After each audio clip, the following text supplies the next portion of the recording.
하나님 아버지, 오늘도 주님께서 저희를 은혜 가운데 불러주셔서 주님을 예배할 수 있도록 주님, 오늘도 이 거룩한 공동체가 하나님을 찬양합니다.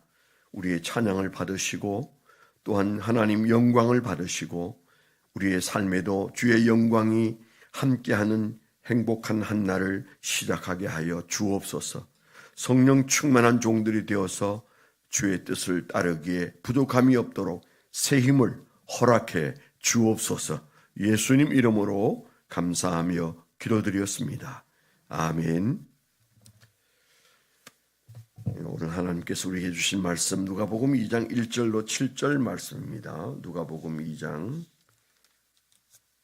1절로 7절 말씀.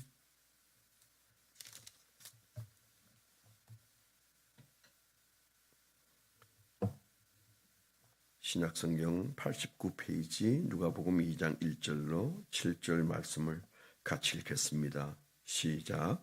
그때 가이사 아구스도가 영을 내려 천하로 다 호적하라 하였으니 이 호적은 구레뇨가 수리아 총독이 되었을 때에 처음 한 것이라.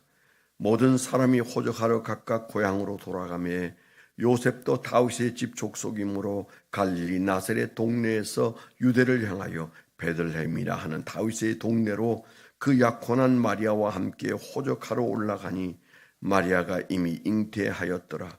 거기 있을 때에 해산할 날이 차서 첫 아들을 낳아 강부로 싸서 구여에 누였으니 이는 여구 안에 있을 곳이 없음이르라. 아멘. 오늘 적용하고 적어본 적용 제목을 좀 나누도록 하겠습니다. 참 믿음은 삶의 해석이 어려울 때 나타난다. 참 믿음은 삶의 해석이 어려울 때 나타난다. 하나님을 신뢰하는 정도에 따라서 판단이 다르다. 이렇게 적어봤습니다. 참 믿음은 삶의 해석이 어려울 때 나타난다. 하나님을 신뢰하는 정도에 따라서 판단이 다르다. 오늘 아침 우리가 잠시 전에 묵상하신 이 말씀, 저는 그 요셉의 그 믿음을 잠시 생각하게 되더라고요. 참 요셉이 예수를 하나님을 믿는데 참 엄청난 장애가 그를 괴롭혔을 텐데 이때는 또 어떤 마음이었을까 그런 생각이 듭니다. 우리 잘 아는 대로 정혼하고 이제 함께 결혼 생활이 시작되려고 할 즈음 그 여인이 임신을 한 사실을 알게 되고 그때부터 수많은 사람들의 의혹과 또 참 설명해야 되는 어려운 상황들을 거치면서 드디어 이제 아기를 낳을 무렵쯤 됐는데, 그런데 그가 꿈에 들은 얘기로 보았을 때는 엄청난 축복의 역사가 일어났다고 믿을 수도 있잖아요. 그런데 삶의 현실은 하나님이 뭘 도와주셨을까? 성경에는 도와준 흔적이 보이지 않는 가운데 아기를 낳을 달이 되었고, 그때 또 이렇게 호적하는 것을 정리하라고 로마 정부가 명령하는 바람에 그 나사렛에서 베들레헴까지 어마어마하게 먼 길을 그 만삭이 된 아내와 함께 갔다는 얘기잖아요. 제가 그렇게 걸어보지는 않았습니다만은 그 이스라엘에 좀 체류하면서 제가 차를 몰고 많이 다녀봤는데 그 나사렛에서 베들레헴까지는 서울에서 대전 정도의 거리거든요. 그러니까 뭐 어마어마하게 먼 거죠. 그때 교통수단이 뭐 마차 정도나 있었을 텐데 대체로 이제 걸어 다닐 때인데 그때 그 만삭이 된 아내와 함께 위험한 여행을 하는데 그것도 로마 정부의 명령에 따라서 호적을 다시 해야 된다라는, 그래서 그 본적지를 찾아가는 그 걸음을 가는 문제라든가.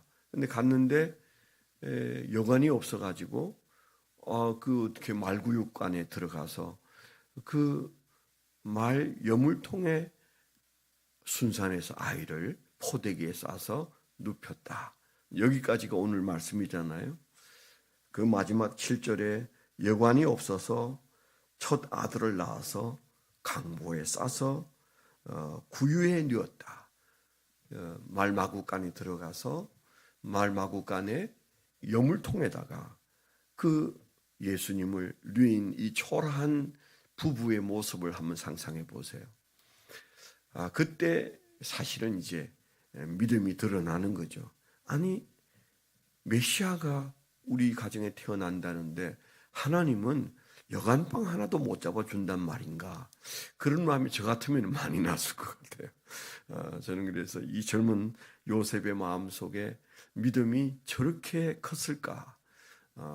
하나님이 뭐 매일 나타나서 음성으로 말씀하시지는 않았을 것 같습니다. 전혀 그런 흔적이 없습니다. 그래서 연히 사람들이 애 낳고 사는 그런 과정을 조용히 겪으면서 사람들의 눈총을 겪으면서 그들은 거의 1년 가까이 견뎌왔을 텐데 그것도 모자라서 이제 여행을 해야 하고 그 여행 끝에 여간빵 하나도 하나님이 안 잡아주신 거잖아요. 항의해도 하나님이 할 말이 없었을 것 같습니다. 하나님이 정말 나를 인도하시고 우리 가정에 복을 주셨다면 아니 어떻게 여간빵 하나도 안 잡아주십니까? 그렇게 저 같으면 아마 대단히 항의를 했을 것 같은데 그런데 그런 항의한 흔적은 보이지 않습니다.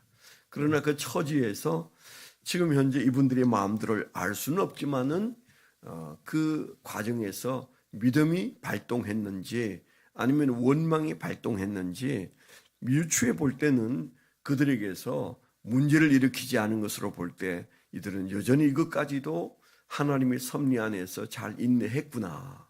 이제 그렇게 보이지 않습니까? 우리가 믿음이라는 게 사실은 참 야트막한 거거든요. 시련이 2개만 겹쳐도 그때부터 견디기 어렵습니다. 그리고 별 생각이 다 납니다. 하나님은 정말 우리를 그렇게 눈동자처럼 지키는 분이 맞는가? 누구는 그렇게 간정거리가 많은데 왜 나는 인생이 이렇게 안 풀리나? 우리가 이런 생각 누구나 할 수 있어요. 그래서 저는 늘 우리 교인들을 볼 때도 저기에서 문제가 하나만 더 와도 저분은 주저앉을 텐데 어쩌나 이제 이런 걱정을 할 때가 굉장히 많아요. 저 정도면 견디기 어려운데 저게 하나만 더 걸치면 정말 주저앉지 않을까? 넘어지지 않을까? 그 마음이 힘들어서 교회를 떠나지는 않을까? 이제 이런 생각들을 목사니까 많이 합니다. 그만큼 우리의 믿음의 세계는 현상에서 갈라지는 거죠. 그 현상에서 갈라진다는 말은 이 처지를 어떻게 볼 거냐, 어떻게 해석할 거냐, 이게 믿음이잖아요. 믿음 말하는데 그 믿음은 우리의 환경이나 처지를 놓고 어떻게 해석하냐 그 얘기거든요. 그 해석을 하는 데 있어서 요셉은 정말 무슨 마음으로 해석을 했을까? 그때 근 1년 전에 천사가 말한 그 말을 붙들고 태어만 나면 그 이름을 예수라 하리라 그러면서 살았을는지 아니면 하루에도 12번씩 생각이 왔다 갔다 했는지 우리는 잘 모릅니다. 그러나 결과로는 그는 믿음을 지켰구나 그런 마음이 들고요. 우리가 읽기는 7절까지 읽었지만은 아마 여간빵 하나 안 잡아주시는 하나님 앞에서 아기를 낳고 여러 생각이 왔다 갔다 했을 텐데 그러나 그들은 하나님을 신뢰하는 그런 행동 속에 지금 머물러 있는 것 같습니다. 잠시 후에 목자들이 들이닥쳐서 그들이 하는 말을 들으면서 아마 지금까지 있었던 혼란한 마음이나 힘들었던 마음이 비로소 해결이 됐을 거예요. 하나님이 이렇게 역사하시는구나. 아마 그때가 되기까지는 그 여물통에 아이를 뉘우고 있는 이 부분까지는 참 어려웠을 텐데 믿음 잘 지켰다. 정말 요셉은 믿음이 있는 사람이다. 그런 마음이 오늘 아침에 들면서 나는 이 정도 되면 자식을 여물통에다 뉘고 여간빵 하나도 안 잡아주시는 하나님 앞에 나는 이 나이가 돼서 뭐라고 말할 수 있을까 생각했을 때 답이 안 나왔어요. 잘 모르겠더라고요. 난 털고 일어나서 하나님 나는 내 식으로 살겠습니다. 그렇게는 안 했을 것 같기는 한데 몰라요. 그런데 이분은 그 젊은 나이에 지금 분명히 하나님의 섭리를 받아들이고 있습니다. 그게 여간빵 안 잡아주시는 하나님이시든 아니면 더한 문제가 있든 하나님의 섭리를 믿고 바라볼 때 이것 또한 굉장한 추억이 되는 거잖아요. 우리가 그 롤러코스터를 들어 타보지 않습니까? 저도 참 이게 그게 타는 사람들을 좀 이해하기 어려워하는 사람입니다. 그런데 그 비슷한 것들은 몇 번 타봤어요. 근데 이제 청년부가 옛날 설악산 갔는데 그게 이렇게 놀이기구가 있었습니다. 아마 박목 집사님이 청년부였을 때 같은데, 근데 제 뒤에 그 황계찬 목사님의 부인이 되신 청년이 앉았는데 나중에 그랬어요. 목사님 무진장 무서워하는 것 같아요. 진짜 무서웠어요. 그런데 나도 모르게 비명이 나왔나 봐요. 그게 뒤에 앉아서 보니까 좀 우스웠나 봐요. 저 목사가 왜 저렇게 발악을 하냐. 근데 무서웠습니다. 그런데 왜 청년은 오히려 나를 비웃었을까요? 이건 안전한 건데, 이게 즐거운 건데, 돈 내고 타는데 왜 저래? 이런 마음이었겠죠. 그러니까, 적어도 그 롤러코스터에 대한 믿음이 그 청년은 저보다 컸던 거죠. 저는 그런 믿음을 가지고 탔지만, 어지럽게 막 흔들리고 올라갔다 내려갔다 하는 순간에 그만 생각이 사라진 거죠. 그러니까 소리를 질렀던 것 같습니다. 그 뒤에 저는 그런 걸 타본 기억이 별로 없는데, 여기 여러분 그 롯데를 지나가면 그 호수를 지나가면요, 그냥 아주 비명 소리가 굉장해요. 이게 올라갔다가 그냥 쑥 떨어지는 그런 기구가 바깥에 보이지 않습니까? 비명을 지르는 소리가 말도 못해요. 그런데 그거 왜 돈 주고 타고 또 타고 그럴까요? 그것은 괴롭지만 무섭지만 그러나 결과는 안전하게 내가 제자리에 돌아올 수 있다라는 그 기계에 대한 신뢰가 있는 거죠. 이 요셉이 가졌던 믿음을 우리가 한번 생각해 보는 시간입니다. 저도 비교해 보았습니다만은 정말 하나님이 저에게 아무 문제도 일으키지 않고 그냥 좋은 일만 계속 있다가 천국 가게 해 주십시오. 이건 우리가 아닌 거 잘 압니다.